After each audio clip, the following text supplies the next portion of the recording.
Avez-vous pensé au dock pour entretenir votre deux roues? Dock Biker, centre d'entretien moto et scooter, vous reçoit sans rendez-vous. Dockbiker.com.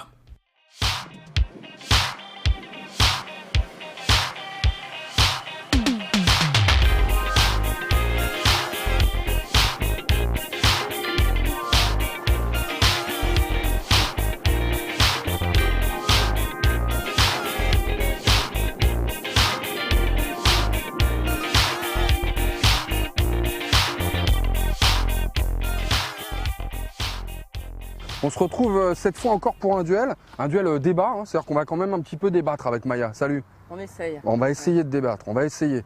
Donc un duel débat organisé entre ce PCX que tout le monde connaît maintenant, vu que c'est un best-seller depuis qu'il est sorti pratiquement, et puis cette nouveauté, ce NMAX de Yamaha, vrai outsider, plutôt challenger d'ailleurs. Hein. Normalement là, il devrait quand même réussir à en vendre beaucoup et il pourrait peut-être même faire mal au PCX. On va attaquer par le design. Le PCX, il a un peu cette allure très arrondie, effilée, des lignes très douces. Moi, j'apprécie beaucoup.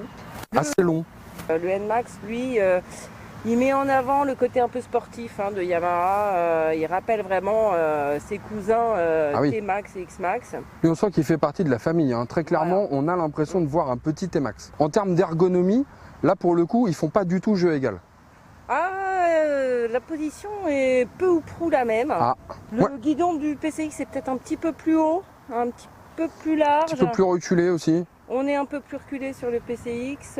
Au niveau des jambes, les deux offrent vraiment beaucoup de place au grand gabarit. Mais on peut tendre les jambes vraiment sur le NMAX, ce qui n'est pas le cas sur celui-là. Ouais, mais sur le PCX, on peut se reculer davantage. Ah voilà.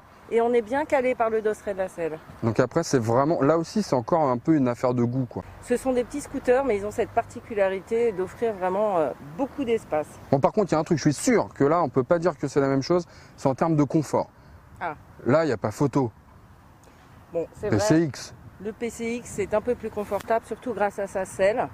Ses suspensions rebondissent un petit peu, mais sont quand même moins fermes, peut-être un peu moins rigoureuses aussi que celle du NMAX. Mais il est moins dur quand même. Voilà, il est moins dur. Petit détail sur le PCX, à la fois esthétique et pratique. Les poignées de maintien à l'arrière sont très joliment intégrées et intègrent aussi le porte-paquet, ce qui n'est pas le cas sur le NMAX où il faudra changer l'élément. Bon alors justement, en termes d'aspect pratique, pour le coup, là, le PCX quand même le remporte. Niveau des coffres, le volume est à peu près pareil, mais il n'est pas disposé de la même façon. La modularité est vraiment différente. Le PCX a l'avantage d'avoir une selle qui s'ouvre vraiment en grand, donc le chargement est peut-être un petit peu facilité. Oui, puis c'est amusant ce système-là, ça s'ouvre en deux fois, c'est bloqué, mais on peut l'ouvrir complètement, c'est peut-être plus accessible. Maintenant, pour ranger le casque, c'est pas forcément plus simple dans le PCX. Effectivement, il est un peu moins profond, un peu moins large, mais bon, de toute façon, tous les deux acceptent un gros casque jet, et voire un petit intégral.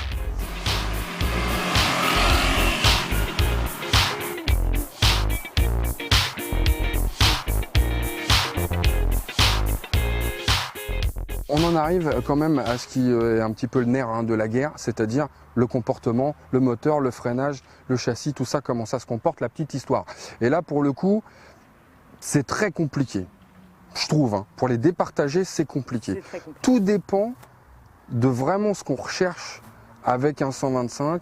On pourrait dire que le PCX est plus confortable et un petit peu moins rigoureux que le NMAX. Tu le dis, s'il y a une guêpe qui t'embête, on va s'organiser au niveau des guêpes, donc vous arrêtez de venir, on va la laisser tranquille. Donc voilà, donc celui-là serait peut-être un petit peu plus confortable, un petit peu moins rigoureux que le NMAX qui est clairement plus incisif et plus rigoureux, question châssis, suspension, tout ça, on sent que c'est plus sportif.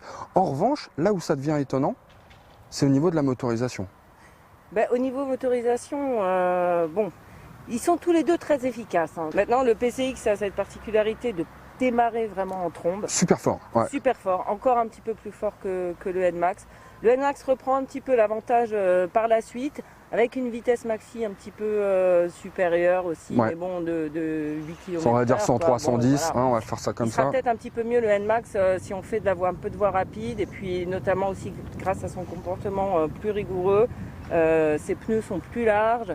Tiennent mieux le pavé, on peut le dire quand même, hein, c'est pas tout à fait la même histoire. Non, puis alors, il y a un truc quand même, c'est au niveau du freinage. Là, on a un disque à l'avant, un disque à l'arrière. Ici, un simple tambour à l'arrière, un disque à l'avant. C'est quand même pas là, on joue pas dans la même cour, quoi. En effet, mais ce que tu oublies surtout de dire, Oui. c'est que le NMAX, il a l'ABS de série. Ah bah voilà. Là, voilà. Freinage couplé, ABS. Yamaha frappe encore un grand coup avec un tarif en dessous de 3 000 €, puisqu'il est à 2 999 en prix de lancement, et l'ABS de série. Donc tu préfères celui-là? J'ai pas dit ça. Alors, ce qu'il ferait choisir, là, c'est quand même rigueur, sportivité, freinage, excellent. Voilà. Là, Tout à on fait. a quand même une sacrée valeur sûre. Valeur sûre qu'il y a des petits détails aussi très intéressants, comme ce système idling stop. Ah, qui coupe à l'arrêt, la conso, qui est quand même un peu plus basse. Un petit peu inférieur à 2,8 litres au 100 km pour 3,1 litres pour le NMAX. Ouais. Dernier détail pour moi qui est important, Ouais. le moteur est plus silencieux. Et un peu plus vif au démarrage. Ouais. Et puis là, la protection est peut-être un petit peu meilleure, même si c'est perfectible. Il est un tout Là, petit peu plus large. il n'y a rien. Ouais. Voilà. Bon, enfin, c'est pas DGT. Hein.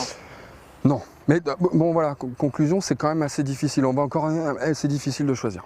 C'est encore difficile de Très. choisir, sachant que le PCX est quand même moins cher. Hein. 2799. C'est vrai.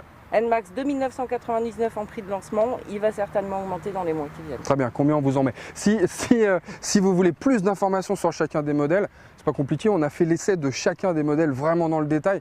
Vous allez sur motorlife.tv, vous les retrouvez, mais alors vraiment dans l'intégralité. Et si vous voulez encore aller plus loin, vraiment chaque boulon, chaque petit, n'importe quoi, motoservice.com. On peut pas faire mieux. À bientôt. À bientôt.